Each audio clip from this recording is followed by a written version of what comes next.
just last week, I talked about how Mercedes was planning for the next 2 years here, and they revealed a lot of their plan here. And I will link that video at the end of this one if you want to hear all about that. But that new plan includes a new electrified V8, which could just be a revised version of the current V8 that we see in others. But now there's a new report this week from Autocar in the UK that's claiming that the V8 that's getting put into the CLE 63, which that was something that we kind of got some confirmation of in the past few months last year, that they realized that people want the V8, and so the CLE is going to be the first one to get that, and it had previously seemed like that might be the only one in that lower class of Mercedes to get the V8, but according to this report, that's not true. So they say that this V8 is going to first still show up in the CLE, but then will also show up in the C63, possibly as soon as next year, they say, 2026,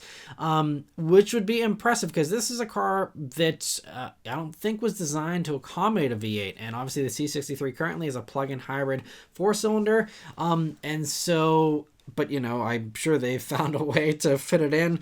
And, that makes a lot of sense considering there seems like there's zero interest for the current C63 and that plug-in hybrid 4-cylinder.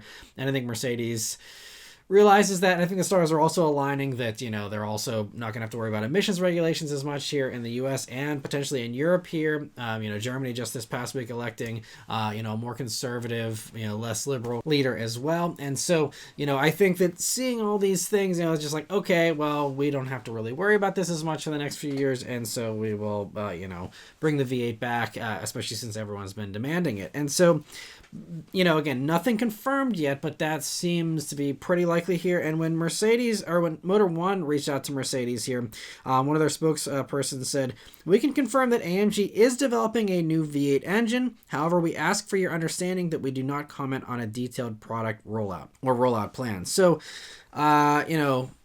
I think, this seems fairly certain, and, we already knew that they were going to have the V8 stick around for the higher end stuff, but, it's really great to see that the lower end stuff will continue to get that as well, and also, hopefully remain very fuel efficient with all the regular versions of the C class and all that. And it also stands to reason that we'll probably get this in the GLC 63 as well. Maybe a little bit shortly after the C63.